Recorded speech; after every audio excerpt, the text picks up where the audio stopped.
Okay, we are on the air and it is 4 o'clock, so we'll go ahead and get started with the Community Planning and Transportation Committee meeting for the month of April 25th, 2024. We have two items on the agenda. We have our regular update and discussion about public transit in the city of Norman, and then we have a discussion about bridge standards after that. So we'll go ahead and get started with item number one. We have Taylor here with city staff to have that discussion with us. Thank you, Chair and council members. I'll go through a few items on the memo and then talk about ridership as usual. And then, of course, if you have any questions or anything else that's not in here, happy to address that. With the vehicle procurements, we're pretty excited about getting those 5 Ford Transits or paratransit vans in service in the next week or two. It's been a few months coming. We had a few things to work through with the vendor, but we're really close to getting those in the fleet and retiring some old units and getting those off this memo, making it a little bit shorter in that section. But then pretty quick, we're going to move forward with purchase, go to you all for authorization purchase on 6 cutaway units or shuttle buses to further overhaul the paratransit fleet. We got a FTA grant last summer that we've been waiting on to get all the procurement pieces in place before we bring to you all to accept the grant and then get that authorization to purchase. So we're excited to bring that forward to you in the next couple months as we work through that paperwork. And then on the service expansion priorities, I'm happy to say that in the preliminary budget, we've been approved for the Route 112 frequency increase, which is very exciting. And of course, we'll work forward to implementation of that in the next fiscal year if it's adopted and passed in June in the full budget. But that will be a welcome improvement. As we've talked about the last couple months, that Route 112 has obviously been extended with the route changes, but it has a 75 to 110% increase since we've changed the routes, and it's the second heavily ridden route in the network now. And it's about 6,000 riders, which you can imagine it's only once an hour, so increasing that to 30 minutes, every 30 minutes having a bus come by will be welcomely appreciated, which is why it's the next priority in our long-range plan. I think that was really good forecasting by the consultant that we hired to put that in there. Let's see, moving on to the ridership. It was pretty close to last March's ridership, which was kind of interesting. The daily, but the daily average total daily did go up about 8%. So I think there was a few fewer days in March, this ridership days or service days for the fixed route system. That sometimes can play with the numbers from year to year, so that may have affected the total count. But we're still on a really good clip to exceed the numbers from last year, and in fact, we've already probably passed those. We're at 303,000 for the entire system, where last year to this date we had 240,000. So we're moving quite along. And like I said, we had 330,000 total last year, and we still have a couple months left, so we're doing really well. Fixed route did see an overall increase of about 1,500 compared to last March, and then Plus did have a little bit of a decrease of about 150, which we've talked before. When we see decreases like that in the Plus side, people may not have gotten out as much. You know, it is on demand. They have to schedule those.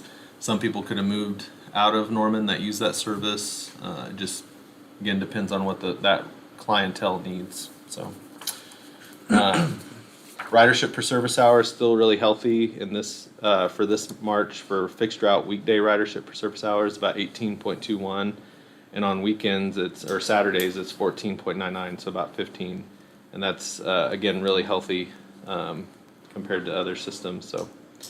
Happy to take any questions you guys might have. Okay, so I did notice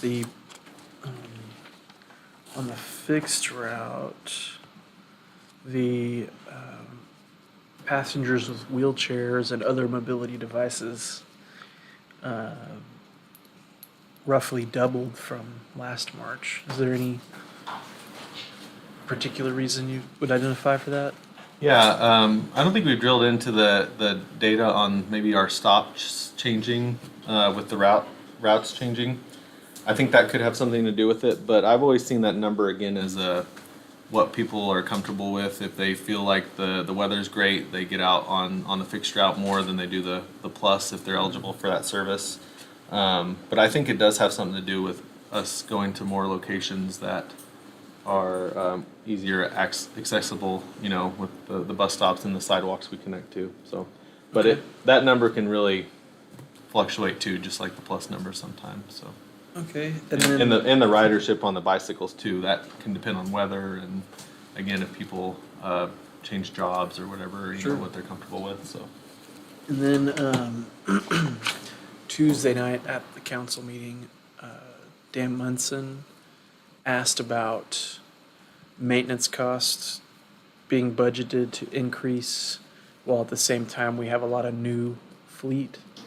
So he was wondering how that, I don't know if you were here for that part, but he was wondering what might be the reasoning, or being that if we have new fleet, wouldn't the maintenance be going down? But Sure. I think. So I asked Mike White, our fleet program manager, that question, and his answer is they look at it as an average. So they look at like a multi-year average and they use that as a basis. They don't go, we have a new fleet, therefore we're going to decrease it. But also we are just seeing such a significant rise in the cost of parts. We're doing alternator, and alternator was $3,200. That's a whole engine replacement in the car. So it's just, they're just very expensive to maintain. But that was the main reason. And he said when he looked at it, he thought it was only a $300 increase. So it wasn't a significant increase year to year. But it is just looking at it, making sure that we can cover all of our repairs, making sure we can keep the fleet up and running. Certainly, if we see a year that we have a decrease, then we'll decrease it as the years go out. But we just always run that on a multi-year average, not just a single or just looking at the current fleet. So we make sure that we don't run into a deficit on maintenance spending. Councilmember Schuler?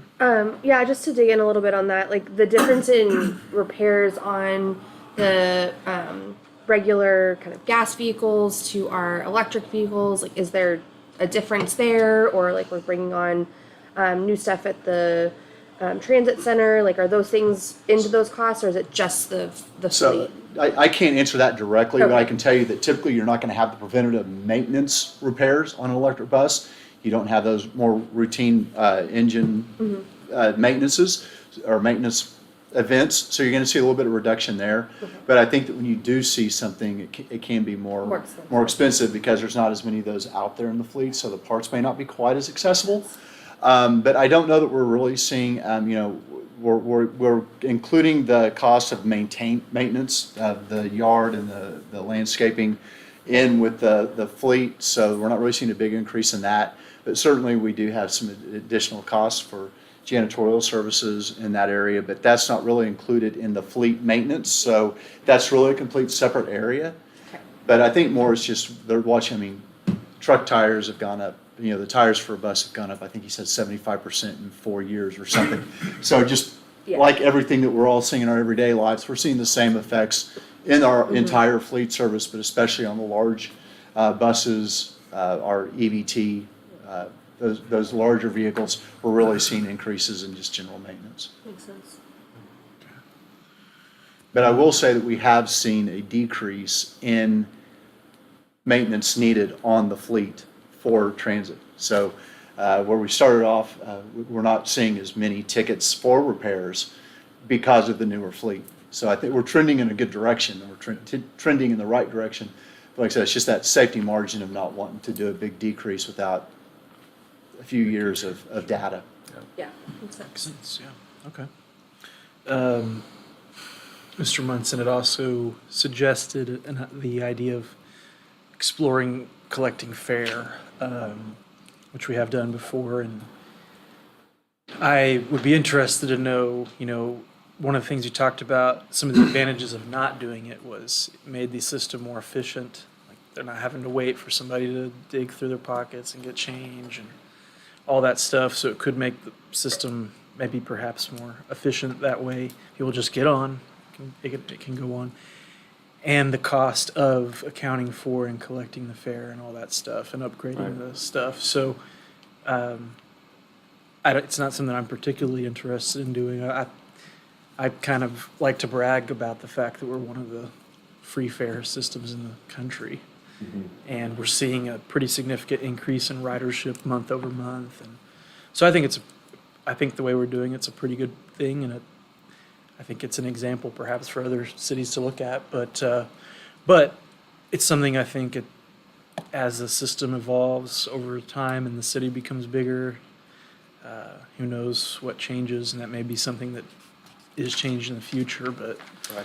you know, Councilmember Schuler. Yeah, just to add on to that, I remember we've had a conversation when we were doing kind of all the analysis of like the transit and should we charge or should we not charge, and I remember in that conversation we were talking about having to make sure that the buses had the ability to, like, the infrastructure to charge that, and that was like going to be more expensive than it was worth to actually charge the fare. Is that still the case even with like the new buses? Like, we didn't have that equipment installed. No, we had them wired for it, Okay. in case we did add them at a later date. But when we went through the long-range transit plan, we had a fare analysis done with that long-range plan, and basically it came out that it would not be cost-effective to install those.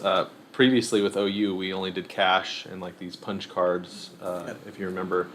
And so the system was very low maintenance, obviously. I didn't enjoy counting the money every morning. That was one of my jobs with another staff member. Nice. But it was very low maintenance. And when we switched to Embark, the expectation was we would upgrade that system to the electronic fare box, which at that time was 13, 14,000. I think they're even up to 19, 20,000 now.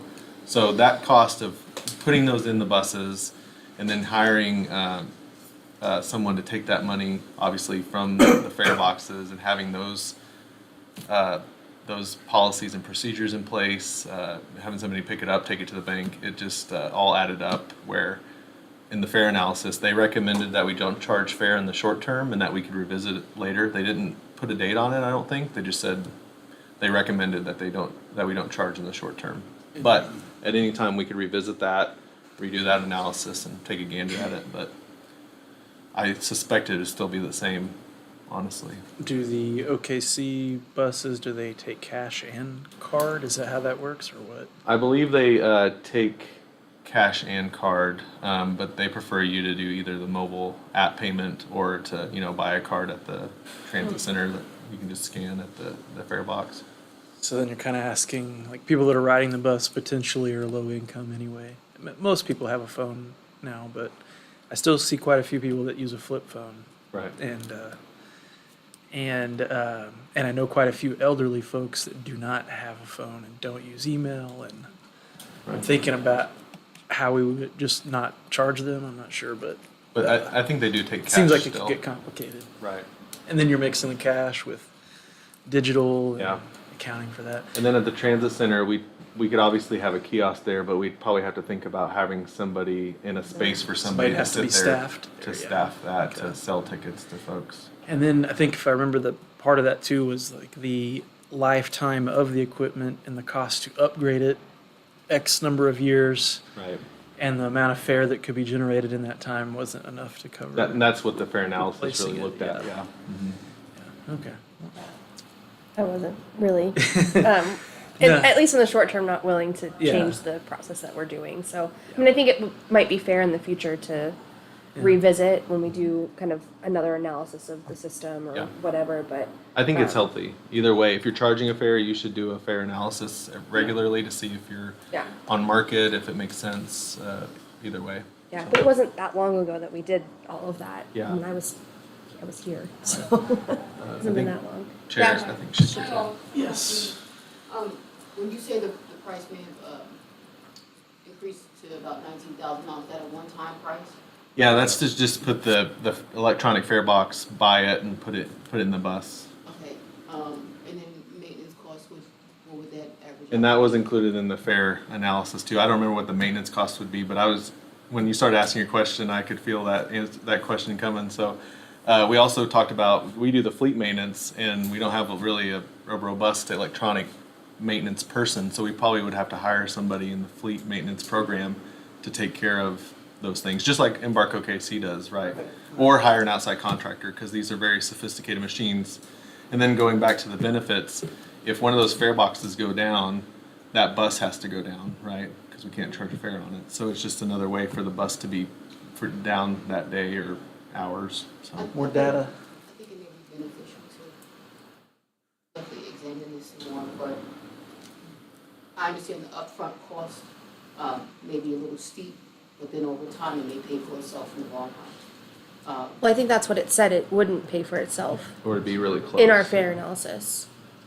Is that because ridership is just not that they're not consuming it, or is it an accessibility issue? Just based Or- off of ridership trends, which we're seeing a lot of growth in every month over month and year over year. But even if I don't know what number or what $1.50 or $1 or And then less. I was gonna actually ask, Like what they is did the, generate in what that. is the charge, what is the, I guess, the bus fare that's being charged in that fare It analysis? used to be 50 cents. I think they did 2 or 3 scenarios. Embark OKC currently charged $1.75 per trip.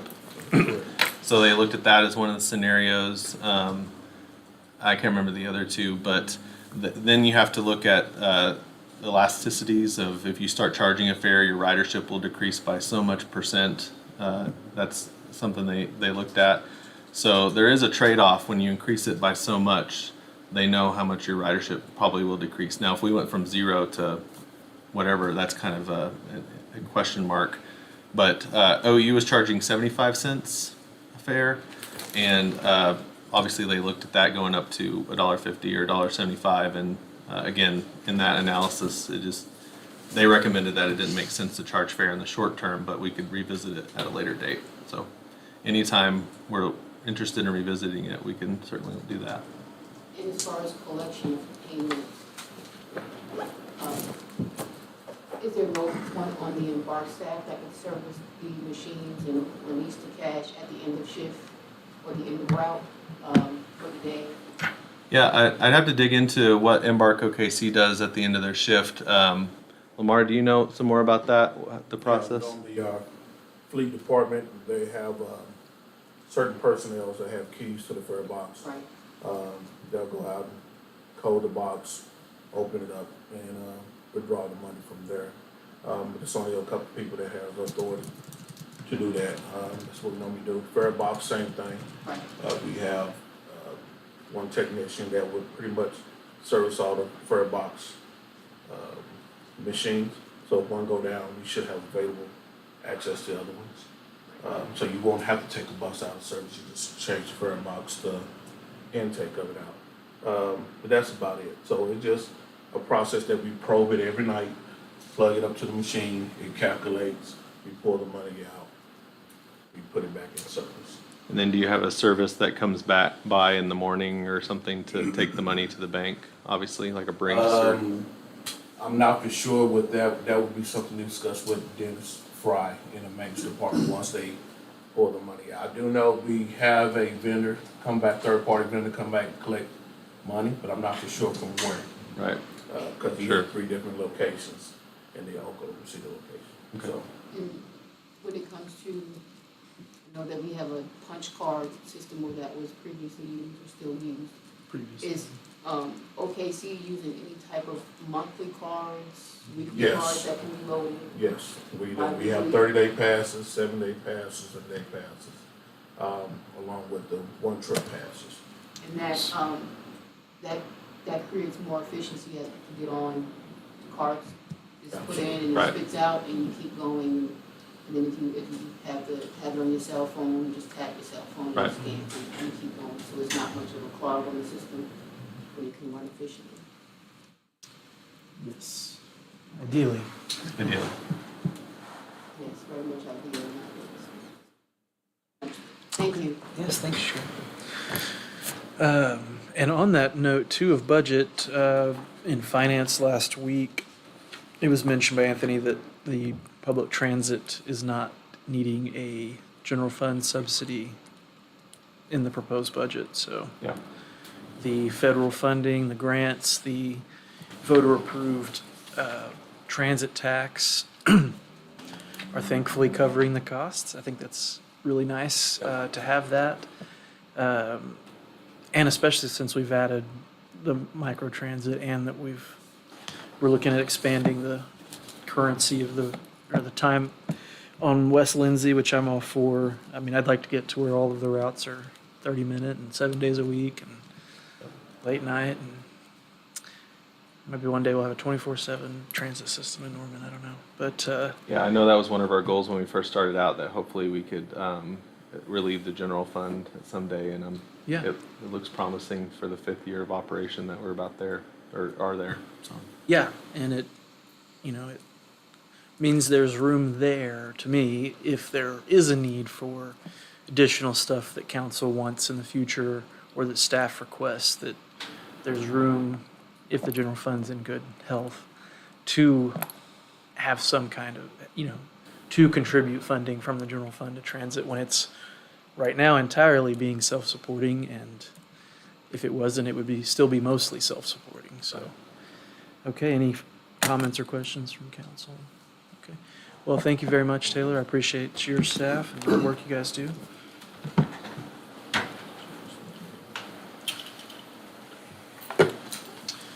And item number 2 on the agenda today is a discussion about bridge standards.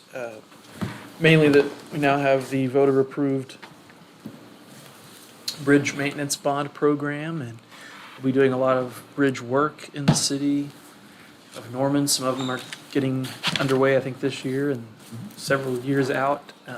We've had several that have been done in recent few years, and so I thought it'd be a good opportunity to go over how these new bridges will be built, what standards, what changes from previous standards, I guess, perhaps too, and what you guys think about it. So, yeah, got city staff here to lead the discussion with us, so. Yeah, so Scott Sturts, Interim Director of Public Works. Glad to be here this afternoon. Got with me Joe Hill, our Streets Program Manager.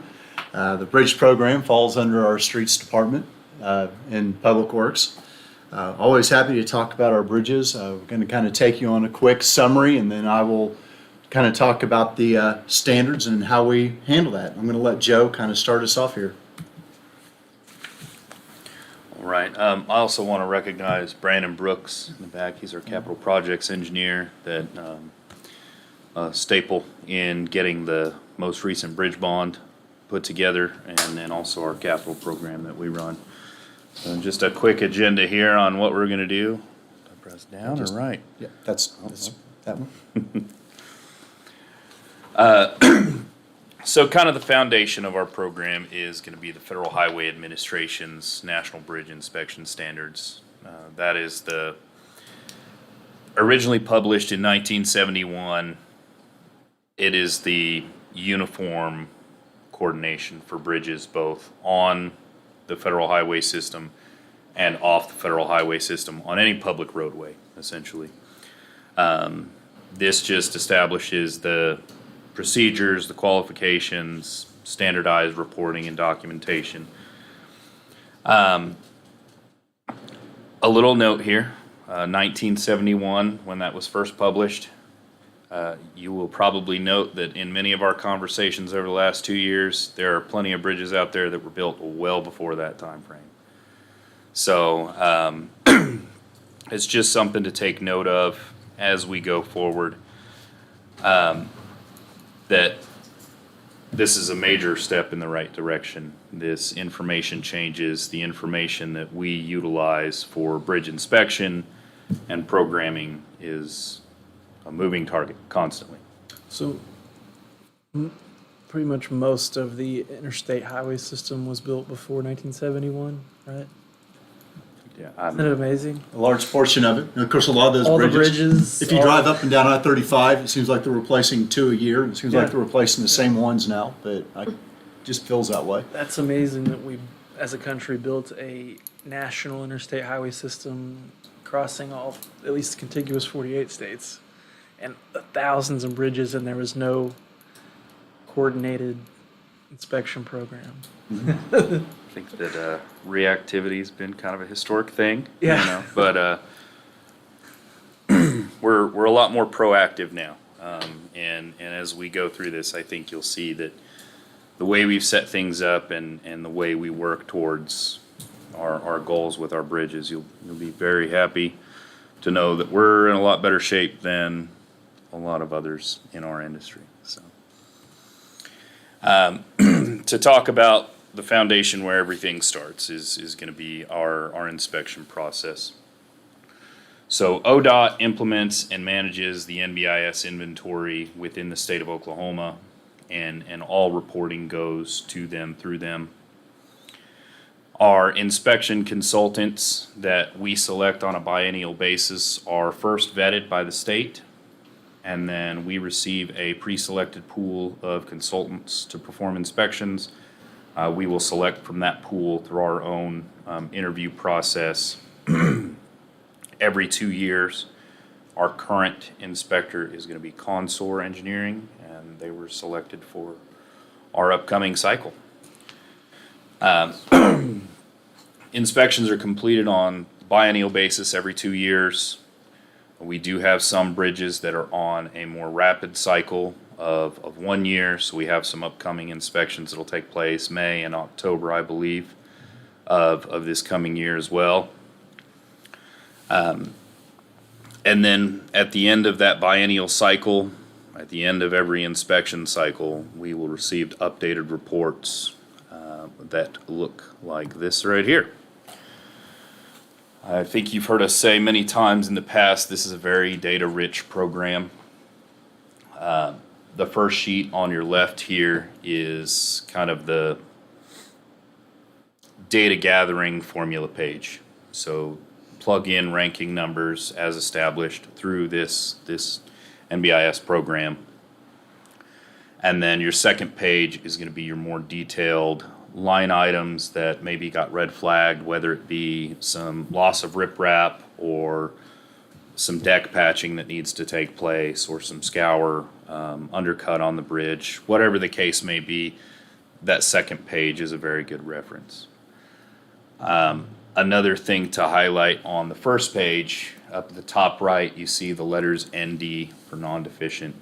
I know there's been quite a bit of discussion over the last year and a half about these markers, and I just want to clarify that that's a primary category. So it's really just a marker. So non-deficient, structurally deficient, or functionally obsolete. Those are the three terms that are used. We've actually heard that those terms may be changing, but we haven't gotten that official word yet. The at-risk designation is something that some consultants use to kind of help you and help guide you as you make your priorities known. But the three standard are non-deficient, structurally deficient, and functionally obsolete. Those are just markers. All of the other information in here, such as the sufficiency rating, the page 2 data, the load posting data, that is how each of those gets a certain weighting, and that is how we determine our priorities. This is your updated inventory map from December 2023. So we recently got our updated inspection reports, and we're working with that information now to plug that in and make sure that priorities remain the same and keep plugging along. And interestingly, we're adding bridges. We're finding some that aren't on the list. We were discussing one earlier today, whether or not it should be included or not. And I think we're still having that discussion now. So I'm just going to talk a little bit more about bridges, and we're going to get a little more into design and those items. So when you talk about a bridge, first you got to define a bridge. So bridge is something that has a span of 20 foot or greater over a depression, a waterway, a creek, a golf course, whatever it might be. So when you look at that, you've got a lot of different options for what those can look like. Here's some that are shown here. You can see there in the upper left. That's one. It's a series of pipes, but because those pipes are long, because together they're longer than 20 feet, it becomes a bridge on the system that has to be inspected. Then you got your more traditional there in the upper right, which is you think about beams and girders and railings and all the things you normally see that you think bridge when you look at it. And then the lower left there, that's what we call a box structure. A lot of ours are just designed box structures. They're designed in a way just to let the flow through, and then pretty much the road just sits on top of that box. Sometimes there will be more dirt between there. Sometimes the road's right on top. Imhoff Bridge. I can name, they're all over town, but a lot of what we do are that. They're really simple, or a much easier design. They're usually less expensive for construction, and there's some standards we can use to help us move quicker in those designs. And then there in that lower right, that's actually the overflow structure on Franklin Road for the Franklin Road Bridge over Little River. They had to be able to get the water that accumulated there to go through from the north to the south, and we built this structure to go over it. So this is one that's actually not over a waterway, but water will flow over it when it starts to get high and we get flooding conditions. So just to kind of get you thinking about different bridges, because it's kind of becomes important when you start getting into the discussion of it. Kind of when you start with everything, we have developed within house, we have our own project management manual that we have designed. This is part of our APWA, American Public Works Association accreditation process. So this has been looked at by them. This is how we manage our projects. It's not really a design manual, it's a management manual. It discusses how we're going to select our consultants, how we're going to select our contractors, the processes we're going to go through. Every one of the engineers has a copy of this. We update it. This was updated in 2022, so we look at it regularly to make sure that it's up to date and we're doing the best that we can with industry standards. So that's kind of our in-house internal control for a lot of that. And then when you start looking out there and you start looking at big picture, we really look to federal and state standards as to how to construct bridges. And the type of bridge will dictate how that bridge is designed in a lot of cases. There in the middle, you just get a big messy picture of a lot of lines that's a bridge. I know a lot of people, my wife would look at that and go, that's really pretty. Is that modern art? I look at it and I can see a bridge structure there. So this is what a consultant would give us to help us go out to bid to construct a bridge. When you really want to start talking design standards, there's not, sometimes we talk about like the MUTCD for how you do traffic control or for how you do signage, and that's a manual you go to and you pick up the manual and that's what you go to. You've got the green book for highway design. Bridges are a little more obscure. There's not a design book that you go pick up and go to. There's a lot of different standards that we look at. You've got the Federal Highway Administration, which we talked about earlier, the FHWA. They have a lot of really good data. AASHTO, which I always have to read because I can never get that in my head, the American Association of State and Highway Transportation Officials. That gets into a little more detail, a little more of your, design criteria and things you really need to be looking at. And then, of course, the Oklahoma Department of Transportation. They have a lot of standards that are very specific. Some of the, like if we're looking at a box structure that's going to be a bridge that's too wide and it's 10 by 10, they've got standards that we can pull out. They're going to tell us if this is going to meet that structural efficiency for that, but we still have an engineer to look at it. But what we really look at is we hire consultants that are bridge professionals. And I'm not a bridge professional. I'm not going to design a bridge. I don't have the capacity. I would not put my stamp and my seal on that saying that meets the best criteria. So when we do start looking at bridges, we go out, we go through our normal selection process. For the bridge bond program, we actually selected a pool so that we don't have to come back every time and spend 6 weeks picking one and bring it back to council. We've got this group, we can just assign them and bring the contracts to you to speed up design. But each one of those, they had to come in and prove to us that they had design professionals on staff that have the capacity to be a bridge designer. And on most projects, you're going to find that there's a bridge designer, then there's a structural engineer, and then there's a hydraulics engineer. And it's a design team that really puts that together. And we do not have that capacity in-house to be able to do that effectively. But we really look to them to really look at what our structural standards need to be and what that design needs to be. But when we come back to the local level, we do have our floodplain regulations, and that makes sure that if it's in a floodplain, that bridge cannot raise the floodplain elevation more than 1/10 of a foot, which is very little when you start thinking about that. So we have that standard that we look at for the hydrology. And then our engineering design criteria, which is what we really hand out to all of our design consultants. We just say bridges shall be designed in accordance with AASHTO and ODOT criteria. So we don't have our own criteria because that can change. We want to be able to say, you go to the latest criteria and you consultant are responsible for making sure that it meets that. Now, we do review all those, and if if we feel it's necessary, we will go to a third party for review if necessary, if we think if it's adequate and needed to be done. So any questions about that facet of this? So kind of wanted to just end here talking a little bit about where we at with our bridge programs. I will tell you, we were talking, and not to sound boastful, but we think we're probably the leaders in the state of Oklahoma and maybe further out than that in bridge programs. And that's thanks to council giving us funding and opportunities to be able to move forward with programs that other communities, including Oklahoma City and other communities in the metro area, are struggling with finding out how to take care of. So we have a great program. We're moving forward and doing great work. We have our CIP Bridge Maintenance Program, which is currently funded at $1 million a year.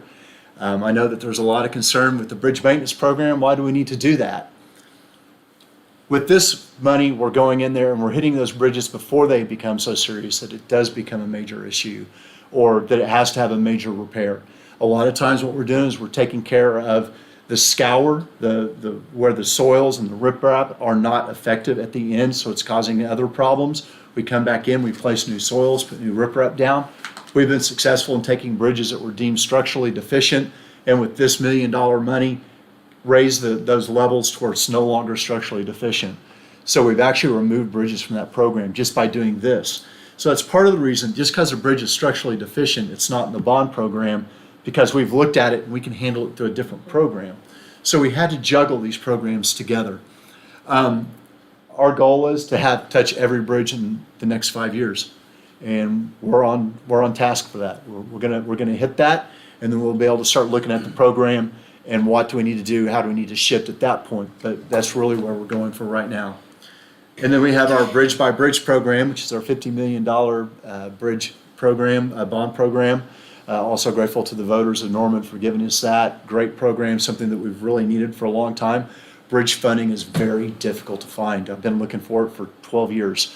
We managed to get a couple of bridges in, but we did them as transportation projects. And not all these bridges rank to get funding as a transportation project. That is going to be a 10-year construction cycle with a 20-year bond. And then we have the first year of the two projects, the rehab, which is the bridge at Lindsay and Classen. I don't know about you guys, I never thought about that being a bridge, but by golly, it is. And when they told me I thought about it, I went, yeah, that's a creek that flows diagonally underneath there. And it doesn't seem like one that has any noticeable issue. Not only do most people not know that it's a bridge, because the creek runs diagonally through Yeah. the intersection underneath. And that's right by the Norman's camp, the marker where Norman started and all that. But it doesn't appear to have any structural Exactly. issues with it. So the actual boxes under the roadway are not where the problems are. The problems are outside of the roadway. So we're not going to have to close down the intersection. We'll probably have some lane closures so that we can get equipment safely in and out. But we'll mainly be working in the creek at the northeast and the southwest corner. But a bridge that definitely we want to make sure we don't want that to get to the point that has to be replaced, because that would be a huge project and really detrimental to the flow of traffic through Norman, especially around the campus. And it's a box. It's a box structure, so it's not a beam and structure. It's actually just boxes, which most of ours are. And then, of course, the other project is 60th Avenue Northeast. We had that. The plans are ready. We're ready to go. In fact, we're going to be going out to bid on that in May. As you're well aware, we're trying to get the final right away from one property owner. As soon as we get that, we will be moving on. So we're playing all that, hopefully coming together and quickly getting that going. And then we'll probably start demo while they're relocating some power poles for us. And we're going to get rolling on that project. And that's the first year's projects. We already had the next few years design contracts awarded. They're already working on the design of the next few years. So we're working ahead. So we'll be able to be early in the process instead of late in the fiscal year. We want to be early in that fiscal year and get them done. So we're looking really good on the program. Things are moving really well. We're really happy with where we're at. Just ready to start getting some real work done out there in the field. Is that the only bridge in the city that's out of service currently? Yes, that is. And then the Constitution, the bridge on Constitution that is started this week, or is it started? It's under repair. That's being done under the bridge CIP. maintenance program. And that one, I think that I may have been the one that started that mess, to be honest. I was out there looking at something else, noticed that there was some soil washed away underneath the sidewalk, came back, told streets or stormwater, or both probably. The new side? And they reacted, and when they got out there and they took that back, they realized that the problem was actually back into the bridge approach. So that's what we're doing, is that's another box structure. Yeah. The box structure itself is okay, but it's the transition from the roadway to the bridge that we call the approach slab. It was starting to have some undermining, and they've put some flowable fill, which is concrete, that will set up to protect that.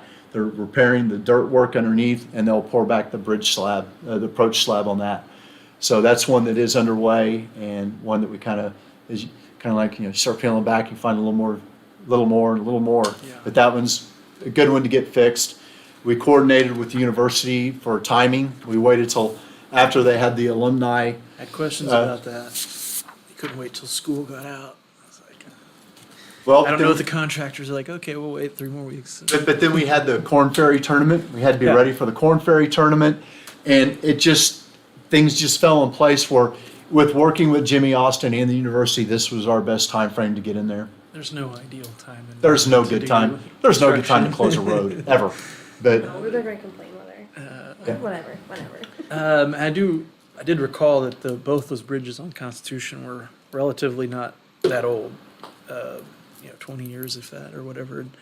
And so you're saying they're kind of a cavity or something formed underneath the new sidewalk, the new multi. No, it's under the sidewalk on the south side. That's just part of the bridge structure. It's not the new it's not sidewalk. connected, yeah. Yeah, it's the old sidewalk, because they accommodated sidewalks on the bridges, they just didn't connect it. Yeah. So that's part of what we'll be trying to do at the Constitution project.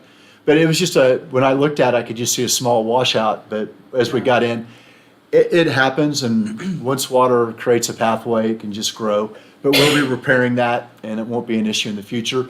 We did do some repair work on this 8 years ago, back during, I think it was back during 2015 floods, maybe, or just after. A bunch of debris had washed up on this bridge, underneath it, and it forced the water to go to the east. There was a tree there, it washed out the tree fell, the tree knocked out the sewer line that goes across the bridge, and that's why you see all that nice we did a big project there with OU to fix all that and repair the sewer line. Yeah. So we've done work in this area before. And on when building new bridges, especially ones that are box structures, you take into account like existing flowing water Absolutely. and what that new structure. So examples being before like Lindsay Street, East Lindsay, the duck pond, and that bridge structure, and then the one that I think several of us have been contacted about multiple times over the last year, 120th in Tecumseh, where questions about whether the flow of water has changed or if it's backing up more since a new structure was put in, or is more water flowing out of it since a new structure was putting in. I could spend hours if you want to talk 120th and Tecumseh. It's not the bridge structure. We have done massive internal and external hydraulic studies. There's more water going through that structure today than there was prior to construction. Yes, it was built incorrectly. We don't deny that. But we did put in a pipe that's actually stabilizing it and actually creates it to react properly. There is nothing wrong with that. So we've spent a lot of time looking at that one.